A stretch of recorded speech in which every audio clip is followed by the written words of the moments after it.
सगी बहन की तरह मानते थे। ये महीने में शायद रक्षाबंधन भी है, तो मेरे ख्याल हमेशा रक्षाबंधन पे मैं लखनऊ में रही हूँ या दिल्ली में रही हूँ, तो मुझसे उन्होंने राखी बंधवाई है। भाई तो बहुत बने, शुल्क कास्ट को छोड़कर सब धोखा दे के चले गए, लेकिन इन्होंने धोखा नहीं दिया। और मैं आज ये कहना चाहती हूँ उनके परिवार के लोगों को, इस दुख की घड़ी में हमारी पार्टी उनके साथ है।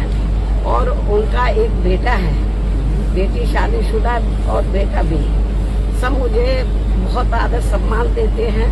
तो मैं इस मौके पर पूरे परिवार को यह आश्वासन देना चाहती हूँ, यदि परिवार चाहेगा तो उनके बेटे को मैं राजनीति में आगे बढ़ावा दूंगी, उनके स्थान पर उनको पूरा महत्व दूंगी। हालांकि ये मौका ऐसा कहने का नहीं है, लेकिन फिर भी मैं उनको जो है, उनके परिवार को, ये दुख की घड़ी में राजनीति में वो काफी सक्रिय रहे हैं, समाज में लोगों की बहुत सेवा करते रहे हैं। तो मैं, परिवार चाहेगा तो उनके बेटे को मैं राजनीति में आगे करूंगी। और जहाँ तक उनकी विधानसभा का सवाल है, रसड़ा जो विधानसभा बलिया में, मेरे ख्याल जब भी उन्होंने चुनाव लड़ा बीएसपी से, हमेशा उन्होंने चुनाव जीता है और क्षेत्र की जनता का पूरा ध्यान रखा है। पूरे क्षेत्र में वो हर सुख दुख की घड़ी में वहाँ की जनता के साथ रहे और हमेशा उन्होंने हर मामले में वहाँ की जनता का पूरा ध्यान रखा है। और मुझे लगता है उनकी विधानसभा के क्षेत्र के लोग भी चाहेंगे कि अब वो नहीं रहे हैं, उनके बेटे को बढ़ावा दिया जाए।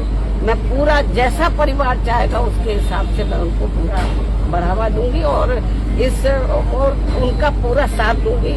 मुझे मालूम है कि महिलाएं अंदर बहुत दुखी हैं, उनकी बेटी, उनका बेटा, उनके विशेष मतलब रिश्ते नाते सब दुखी हैं।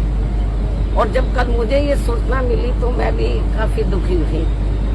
बीच में मैं एक बार देखने के लिए भी आई थी, तबीयत ज्यादा ठीक नहीं थी, लेकिन वो इतना मुझे मानते थे अपनी रियल सिस्टर की तरह कि एक बार उनको लगा कि बहन जी को बहुत दिन हो गया देखे हुए, मुझे मिलना चाहिए। तो मैंने कहा कि आप बीमारी की हालत में क्यों आए, मैं आ जाती आपके घर में। वो मेरे घर पर मिलने के लिए आए, बीमारी की हालत में भी। बोलते कि नहीं, मैं आई थी इधर मिलने के लिए, उनसे मिली थी, लेकिन उनको लगा कि नहीं बहन जी की याद आ रही है, आप बता देते मैं आ जाती। तो इसलिए मैं आपको ये बताना चाहती हूँ कि हमारी पार्टी को बड़ी क्षति हुई है, मतलब बहुत नुकसान हुआ है और क्षेत्र की जनता को भी। तो इस मौके पर हम हमारी पार्टी पूरे परिवार के साथ खड़ी है और पूरे परिवार का पूरा ध्यान रखेगी। धन्यवाद। Thank you.